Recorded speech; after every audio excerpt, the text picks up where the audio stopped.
நீங்கள் எப்போ chocolate sponge பண்ணாலும் ட்ரையாக இருக்கா? பேக் பண்ணும்போதே உங்கள் கேக்ஸ் மேலே கிராக்ஸ் இருக்கா? அப்போ இந்த வீடியோ ஃபுல்லாக பாருங்கள். இந்த வீடியோவில் நான் பர்ஃபெக்ட் மாய்ஸ்ட் அண்ட் ஃப்ளஃபியான சாக்லேட் ஸ்பாஞ்ச் கேக் எப்படி பண்ணுறதுன்னு ஷேர் பண்ணியிருக்கேன். கேக்ஸ் கிராக் ஆகாமல் பர்ஃபெக்டாக பேக் பண்ணியிருக்கேன். நான் யூஸ் பண்ணுற சீக்ரெட் ட்ரிக்குமே இந்த வீடியோவில் ஷேர் பண்ணியிருக்கேன்.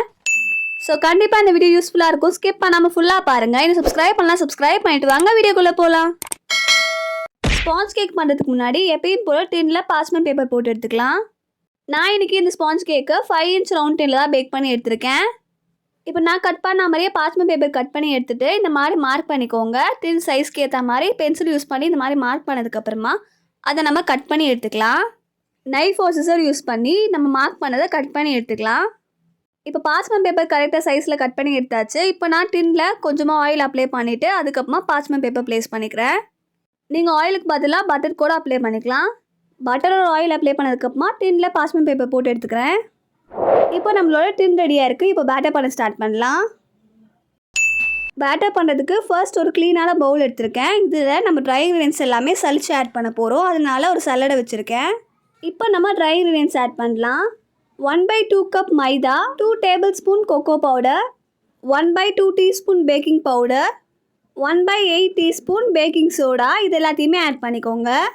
ஆட் பண்ணிவிட்டு இது எல்லாமே எதுவுமே லம்ப்ஸ் இல்லாமல் நம்ம சலிச்சு எடுத்துக்க போகிறோம். நீங்கள் எந்த கேக்ஸ் பண்ணாலுமே கண்டிப்பாக உங்கள் ட்ரை இன்க்ரீடியன்ஸை இந்த மாதிரி ஒரு தடவையாவது சலிச்சுட்டு அதுக்கப்புறமா பேட்டரில் சேர்த்துக்கோங்க. இந்த மாதிரி நம்ம சலிச்சுட்டு சேர்க்கும் போது நம்ம பேட்டரோட கன்சிஸ்டன்சியுமே கரெக்டாக கிடைக்கும், ஸ்மூத்தாகவும் இருக்கும். இப்போ பாருங்கள், நம்ம ஆட் பண்ண ட்ரை இன்க்ரீடியன்ஸில் இருக்க லம்ப்ஸ் எல்லாத்தையுமே நல்லா சலிச்சு எடுத்தாச்சு. இதுக்கப்புறமா விஸ்க் யூஸ் பண்ணி நான் சும்மா மிக்ஸ் பண்ணிவிட்டு ஓரமாக எடுத்து வச்சுக்கிறேன். இப்போ இதுக்கப்புறமா ஒரு க்ளீனான பவுல் எடுத்திருக்கேன். பவுலில் 2 ரூம் டெம்பரேச்சரில் இருக்க முட்டை ஆட் பண்ணிக்கிறேன். இது கூடவே 1/2 கப் பவுடர் சுகர் எடுத்து வச்சுருக்கேன்.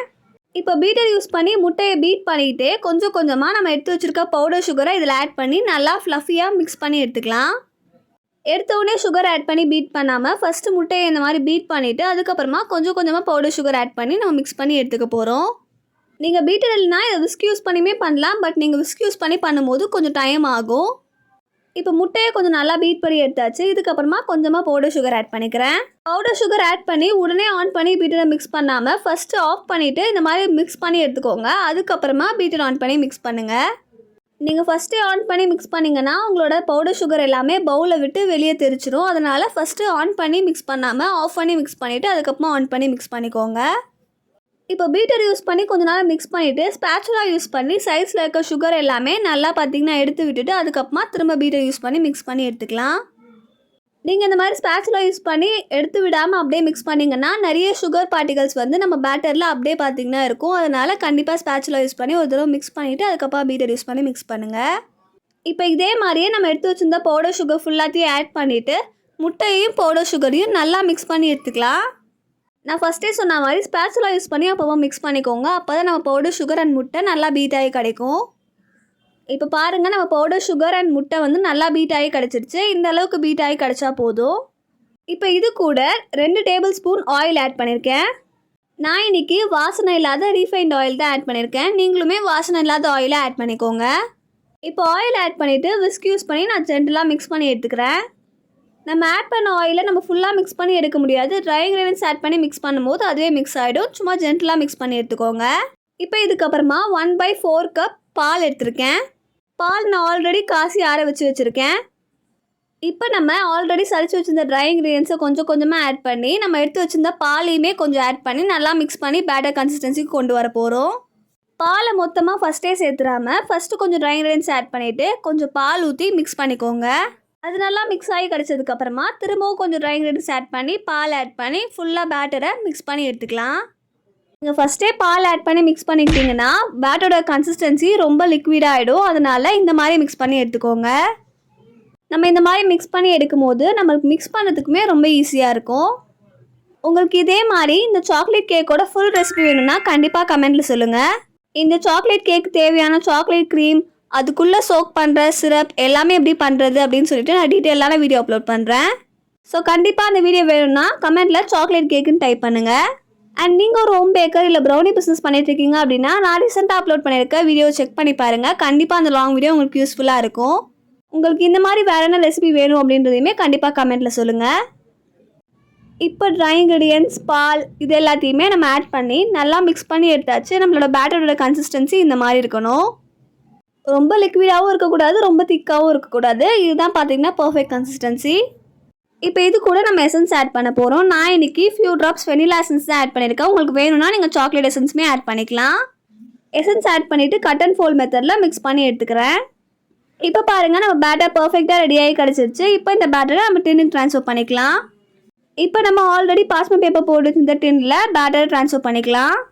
நான் இன்றைக்கி இந்த கேக்கை ஓடிஜியில் தான் பேக் பண்ணி எடுத்திருக்கேன். ஓடிஜியில் பேக் பண்ணுறீங்க அப்படின்னா 180 டிகிரி செல்சியஸில் 10 மினிட்ஸ் ப்ரீ ஹீட் பண்ணிவிட்டு 20 to 25 மினிட்ஸ் பேக் பண்ணி எடுத்துக்கோங்க. இந்த கேக்கை நீங்கள் குக்கர்லேயும் பேக் பண்ணலாம். குக்கரில் எப்படி பேக் பண்ணணும்னு சொல்லிட்டு நான் ஆல்ரெடி ஒயிட் சாக்லேட் பிளாண்டி ரெசிபியில் டீட்டெயிலாக எக்ஸ்பிளைன் பண்ணியிருப்பேன். அந்த வீடியோட லிங்க் டிஸ்கிரிப்ஷனில் கொடுக்குறேன், செக் பண்ணி பாருங்கள்.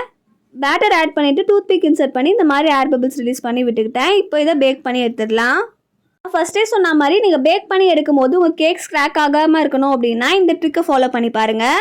நான் எப்பயுமே இந்த மாதிரி சாக்லேட் கேக் எல்லாமே பண்ணும்போது கிராக் ஆகாமல் இருக்கிறதுக்காக இந்த மாதிரி ஒரு பவுலில் தண்ணி ஊற்றி அதையுமே பார்த்தீங்கன்னா கேக் பேட்டர் கூடவே பேக் பண்ண வைப்பேன். இப்போ இந்த பவுலையுமே நம்ம சாக்லேட் பேட்டர் ஆட் பண்ண பவுல் கூடவே பேக் பண்ணதுக்கு வைக்க போகிறோம். இந்த மாதிரி ஒரு பவுலில் தண்ணி வைக்கும் போது உங்கள் கேக்குமே கிராக் ஆகாது, அது மட்டும் இல்லாமல் ட்ரையாகவும் ஆகாமல் இருக்கும். ஸோ கண்டிப்பாக நெக்ஸ்ட் டைம் கேக் பண்ணும்போது இந்த மாதிரி ட்ரை பண்ணி பாருங்கள். இப்போ பாருங்கள் நம்ம கேக் பர்ஃபெக்டாக பேக் ஆகிடுச்சு. இதை நம்ம 2 to 3 hours கிட்ட நல்லா கூல் டவுன் பண்ணதுக்கப்புறமா இப்போ நான் டீமோல் பண்ணி காட்டுறேன். கண்டிப்பாக கூல் டவுன் ஆனதுக்கப்புறமா இந்த மாதிரி டீமோல் பண்ணுங்கள். நீங்கள் சூடாக இருக்கும் போதே கட் பண்ணிங்க இல்லை டீமோல் பண்ணிங்க அப்படின்னா கண்டிப்பாக பார்த்தீங்கன்னா பிஞ்சு போயிடும். இப்போ ஒரு நைஃப் யூஸ் பண்ணி சைட்ஸில் எல்லாத்தையுமே வெளியே எடுத்துகிட்டு நம்ம டீமோல் பண்ணிக்கலாம். ஆல்ரெடி ஆயில் அப்ளை பண்ணிவிட்டு பாஸ்மெண்ட் பேப்பர் போட்டிருக்கிறதுனால டீமோல் பண்ணுறதுக்குமே ரொம்ப ஈஸியாக இருக்கும். இப்போ நான் பாஸ்மெண்ட் பேப்பர் எடுத்துகிட்டு காட்டுறேன் பாருங்கள் கேக்கோட டெக்ஸ்சர் எவ்வளோ சூப்பராக இருக்குன்னு. நிறைய சாக்லேட் ரெசிபிஸ் ட்ரை பண்ணியிருக்கேன், பட் அதிலெல்லாம் பார்த்தீங்கன்னா நம்மளுக்கு இந்த மாதிரி பர்ஃபெக்டாக கிடைக்காது. கண்டிப்பாக அதனால இந்த ரெசிபி ட்ரை பண்ணி பாருங்கள். நான் எப்போ ட்ரை பண்ணாலுமே இந்த சாக்லேட் கேக் எனக்கு பர்ஃபெக்டாக வரும். இப்போ நான் இந்த கேக்கை ஸ்லைஸ் பண்ணி காட்டுறேன். கேக்ஸை பர்ஃபெக்டாக ஸ்லைஸ் பண்ணுறதுக்காக நான் இந்த ஸ்லைஸரை மீஷோலேருந்து வாங்கியிருந்தேன். அதை யூஸ் பண்ணி தான் நான் இப்போ கேக் ஸ்லைஸ் பண்ணி காட்ட போகிறேன். மீஷோவில் இருக்க பேக்கிங் எசென்ஷியல்ஸ் எல்லாம் நான் வாங்கி ரிவ்யூ மாதிரி வீடியோ போடணும்னு நினச்சிங்கன்னா கண்டிப்பாக கமெண்ட்டில் மீஷோ ஆல்னு டைப் பண்ணுங்கள். நான் சீக்கிரமாகவே அதுக்கான வீடியோவுமே அப்லோட் பண்ணுறேன்.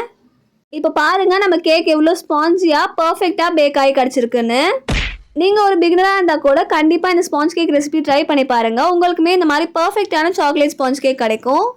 கண்டிப்பாக நான் சொன்ன டிப்ஸ் அண்ட் ட்ரிக்ஸ் எல்லாமே ஃபாலோ பண்ணிங்கன்னா உங்களாலையுமே இந்த மாதிரி பர்ஃபெக்டான ஸ்பாஞ்ச் கேக் பண்ண முடியும். நான் already bakery style vanilla sponge cake எப்படி பண்ணுறதுன்னு சொல்லிட்டு வீடியோ அப்லோட் பண்ணியிருக்கேன். அதோட லிங்க்கை டிஸ்கிரிப்ஷனில் கொடுக்குறேன், செக் பண்ணி பாருங்கள். ஸோ அவ்வளோதான், வீடியோட எண்டுக்கு வந்துட்டோம். கண்டிப்பாக இந்த வீடியோ உங்களுக்கு யூஸ்ஃபுல்லாக இருக்கும்னு நினைக்கிறேன். யூஸ்ஃபுல்லாக இருந்துச்சு அப்படின்னா வீடியோக்கு ஒரு லைக் கொடுங்க. சப்ஸ்கிரைப் பண்ணாமல் பார்க்குறீங்கன்னா சப்ஸ்கிரைப் பண்ணிக்கோங்க. பக்கத்தில் இருக்க பெல் பட்டனே கிளிக் பண்ணிக்கோங்க. அப்போ நான் போகிற நெக்ஸ்ட் வீடியோஸ்க்குலாம் உங்களுக்கு நோட்டிஃபிகேஷன் வரும். ஸோ அவ்வளோதான், நெக்ஸ்ட் வீடியோவில் பார்க்கலாம். டாடா, பாய் பாய்.